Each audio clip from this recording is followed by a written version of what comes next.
Christopher Nolan. Nolan is known for the crosscut, or parallel editing, where two or more events unfold at the same time and ultimately collide in a decisive moment. He doesn't use it as filler. He builds his entire structure around it. In Inception, the layers of dreams are stacked like dominoes, each moving at a different speed. Nolan cuts between them with surgical precision, timing each shift so momentum snowballs instead of splintering. In The Dark Knight, the fairy standoff and Joker's traps are stitched together with Batman's chase, each scene escalating while the audience holds its breath.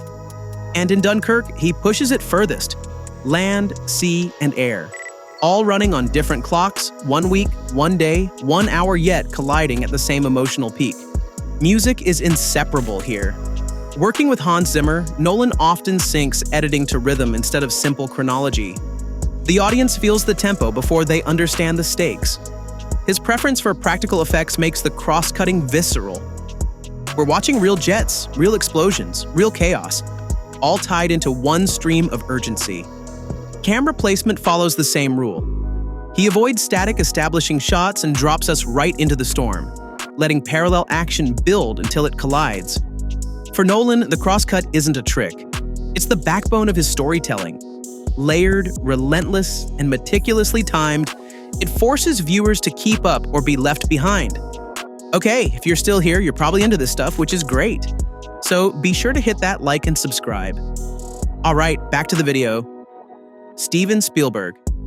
Spielberg's trademark shot is the Spielberg face, a close-up of a character reacting to something just out of frame. The magic isn't in what they're looking at, it's in how the emotion slowly blooms across their face.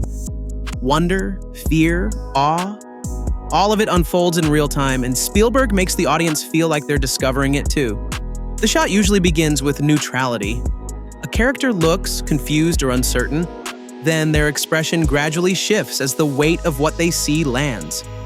Spielberg doesn't cut away quickly. He holds longer than most directors, trusting the actor and the silence.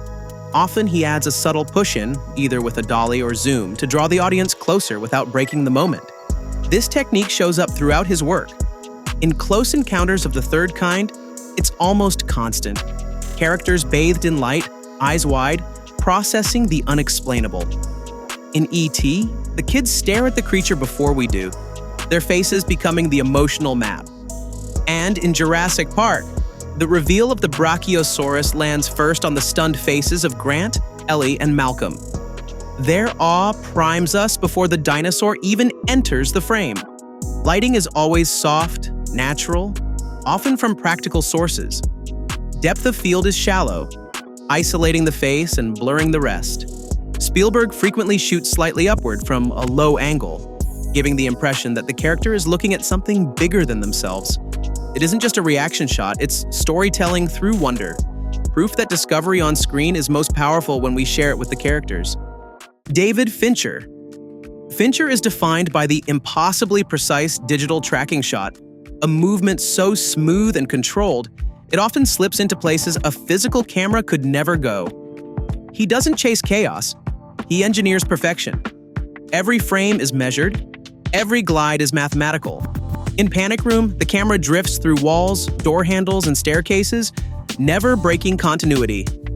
In Fight Club, it swoops through trash cans, countertop clutter, and into the wiring of a building. The trick is invisible CGI blended with practical sets, so what feels like a single continuous move is really a meticulous illusion.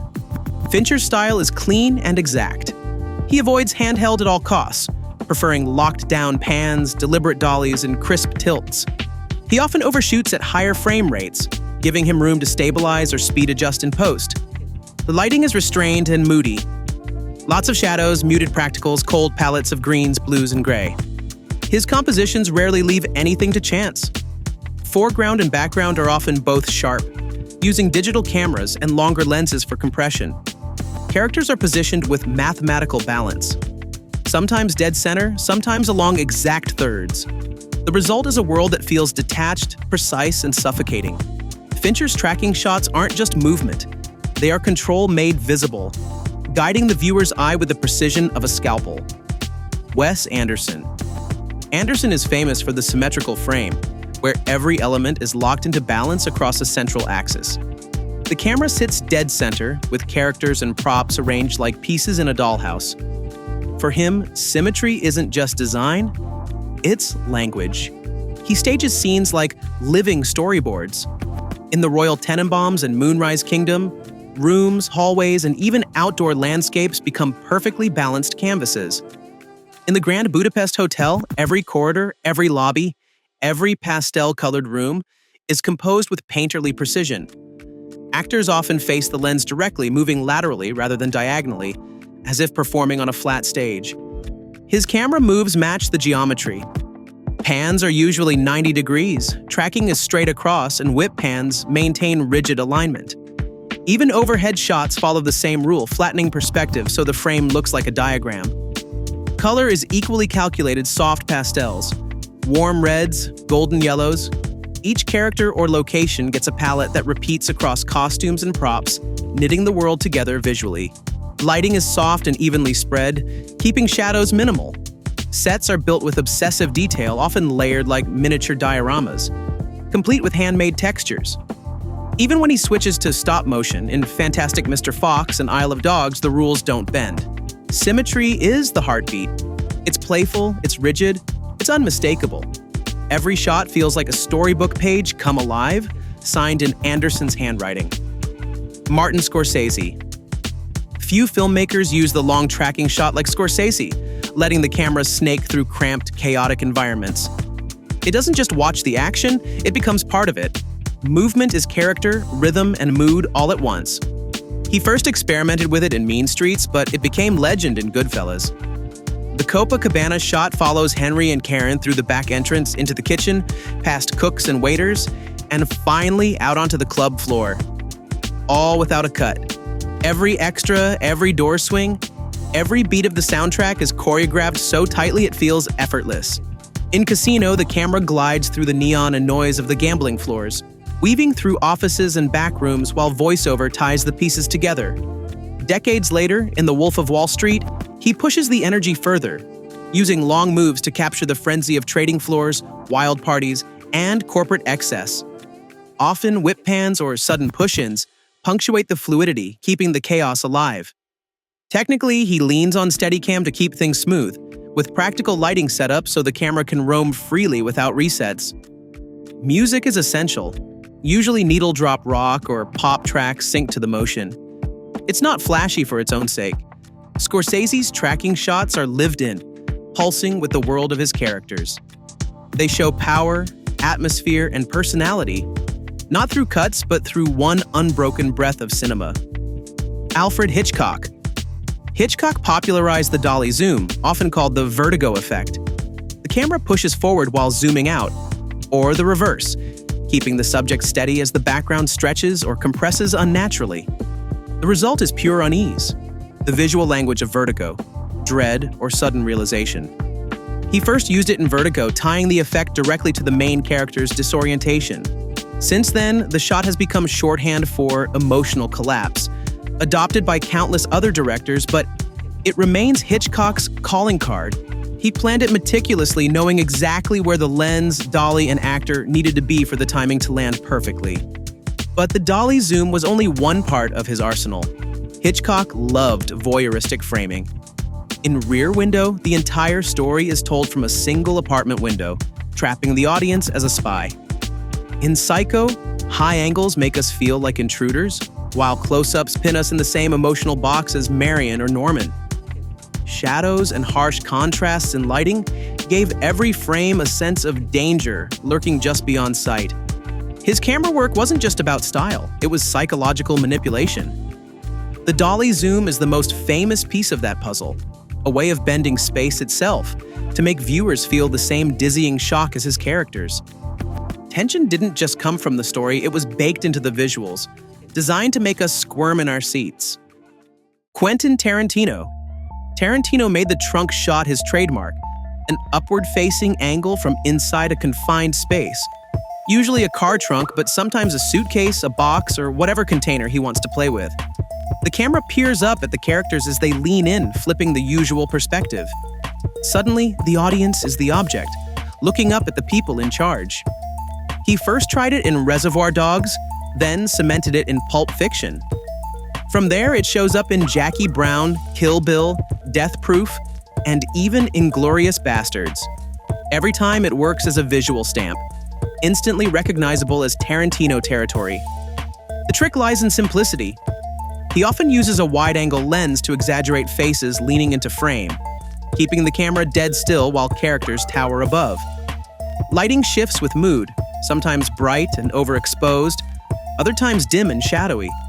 But the contrast between dark interior and lit faces is always striking. Tarantino rarely moves the camera during these shots. Instead, he lets the actors' dialogue, body language, and posture dominate. And because he's known for long stretches of stylized conversation, this setup becomes a stage for performance. The trunk shot isn't just perspective, it's attitude. It makes the scene intimate without comfort, confrontational yet playful. A perfect reflection of Tarantino's filmmaking personality. Denis Villeneuve. Villeneuve leans on the vast, wide shot, framing characters as small figures against overwhelming environments. He uses scale as storytelling, setting humans in deserts, cities, or alien landscapes that seem to swallow them whole. The message is clear. The world is bigger than us. In Arrival, Amy Adams stands dwarfed beneath the towering alien ships, framed like an ant before a monument. In Blade Runner 2049, endless neon sprawls across the horizon, with Kay walking alone through the ruins of a decayed civilization. And in Dune, the desert becomes both beautiful and terrifying, stretching forever as sandworms rumble beneath the surface. He works closely with cinematographers like Roger Deakins and Greg Fraser to capture these moments. Wide lenses, natural light, and heavy use of atmosphere, dust, fog, haze, give depth and weight to the images. The camera rarely moves fast. Instead, it pans slowly, tilts deliberately, or drifts forward with patience. Silence often fills the frame as much as dialogue does. Color is restrained but purposeful. Cold blues in Prisoners, golden desolation in Dune, neon haze in Blade Runner 2049.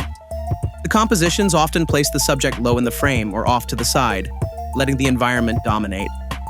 For Villeneuve, these wide shots aren't spectacle. They're philosophy. They remind us of our fragility in the face of vast, indifferent worlds. Ari Aster. The static wide shot defines Aster's style, with the camera refusing to move and locking the audience inside a frame that feels too calm for the horror it contains. Nothing pans, nothing tilts. The image just sits, daring us to keep looking. In Hereditary, interiors are filmed like dioramas, echoing the miniature models built by the main character. The family looks like figures in a dollhouse, framed so precisely it feels unnatural. When the horror arrives, the stillness makes it unbearable. In Midsommar, he does the opposite of most horror films. Daylight becomes the stage for terror. Bright, pastoral fields hold images that should feel safe, but instead they suffocate with dread. Lighting is clinical. Sunlight in Midsommar burns with clarity, while the softer shadows of Hereditary mask details you can't quite trust. The compositions are symmetrical, but often unbalanced by one disturbing element. A figure lurking, a detail misplaced, something the eye has to hunt for. When the camera does move, it's deliberate. Slow, gliding push-ins or mechanical pans that feel almost inhuman. He lets shots linger longer than most directors would dare, building tension not through jump scares, but through patience. Aster's static frames aren't passive, they're confrontational.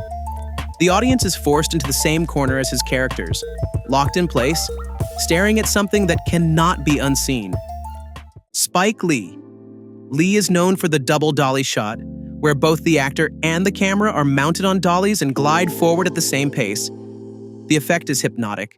The character appears to float through the scene, disconnected from the world around them. A single moment becomes surreal and unforgettable. He first used it in Mo Better Blues, then carried it into Malcolm X, 25th Hour, Inside Man, and Black Klansman. Each time it lands at a pivotal moment, a revelation, a turning point, or a sudden emotional jolt. The character is there, but not fully grounded. It's as if reality itself has shifted under them. Lighting during these moments is strong and frontal, keeping the actor's face clear and expressive. The backgrounds, meanwhile, stay sharp, heightening the unnatural quality of the floating effect. Outside of this shot, Lee isn't shy with bold colors. Reds, blues, greens.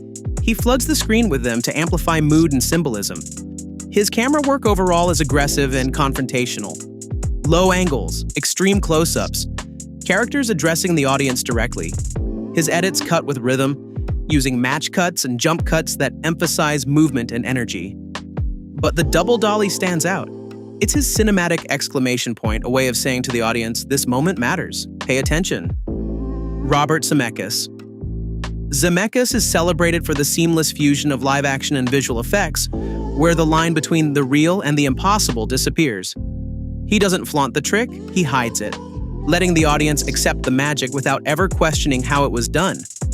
In Forrest Gump, Tom Hanks shakes hands with presidents, marches with civil rights leaders, and speaks on national stages, all thanks to digital compositing that places him into historical footage. In Contact, Zemeckis pulls off one of his most mind-bending shots. The young girl runs up the stairs, opens the medicine cabinet, and the camera pulls back into the mirror. A move that would be impossible without precise digital stitching. His approach is careful. Long takes often disguise the effects, so the audience doesn't see the seams. Motion control cameras are used to repeat exact moves, allowing live action to sync perfectly with digital components. Lighting is always matched.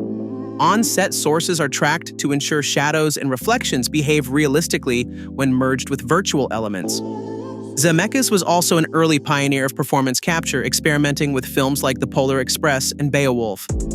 Digital cameras gave him the freedom to move through fully virtual sets as if they were physical. But whether it's invisible stitching or bold CGI, the goal is the same: to expand cinema without breaking immersion. Zemeckis' signature isn't spectacle for its own sake. It's technical mastery used to tell stories that feel grounded, even when the visuals are impossible. J.J. Abrams. Abrams is instantly associated with the lens flare, those bright streaks of light cutting across the frame as if the world is too alive to stay contained.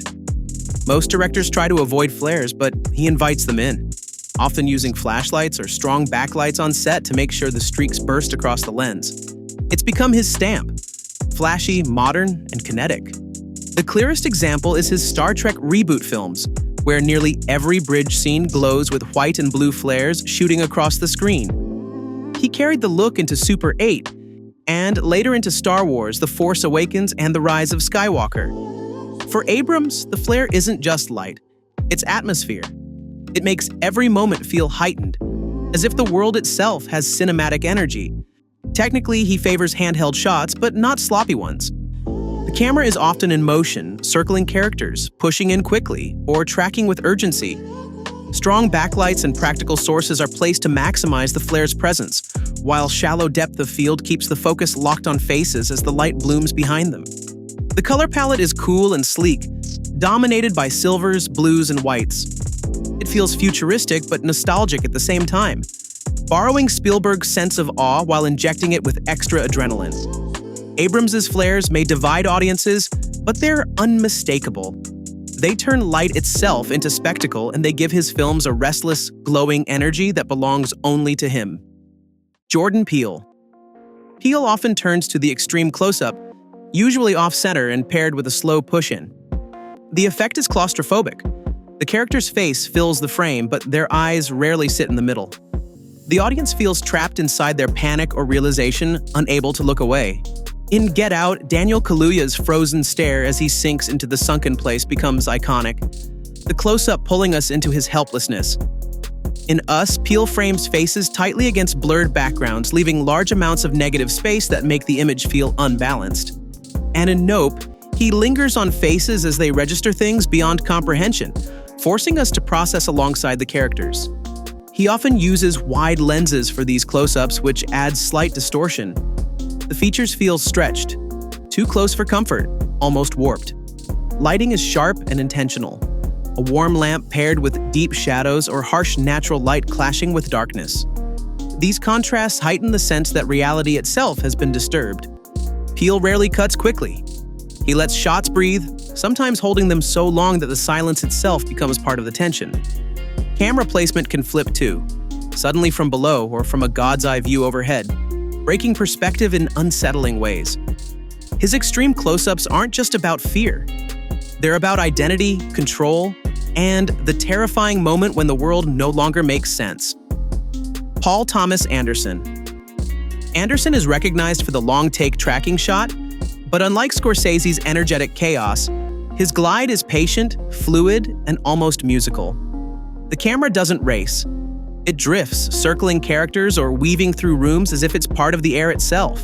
In Boogie Nights, the nightclub introduction is one sweeping move, weaving past conversations, dancers, and neon, immersing us in the world before a single cut arrives. In Magnolia, he repeats the technique, sliding through tense encounters as if eavesdropping. The choreography is complex but invisible. It feels like the night itself is carrying the story forward. He often uses Steadicam or dolly rigs to keep movement smooth. Cuts are minimal, reserved only for necessity. At key emotional points, he prefers slow push-ins, letting the frame creep closer until the character's tension fills the space. It's rhythm more than spectacle, a flow that mirrors the emotional beat of the moment. Lighting is naturalistic, often from practical sources: lamps, sunlight, neon. His films favor deep shadows, soft warmth, and a lived-in texture. Shot on 35mm or 70mm film with vintage lenses, his images feel organic rather than clinical. The compositions aren't rigidly symmetrical, but always intentional. A character may be half-blocked, reflected in glass, or left off-center to suggest imbalance. Anderson's long takes don't shout for attention. They breathe, quietly pulling the audience deeper until the camera feels less like an observer and more like a participant in the room. If you made it this far, you might as well like and subscribe, because we've got more awesome videos on the way.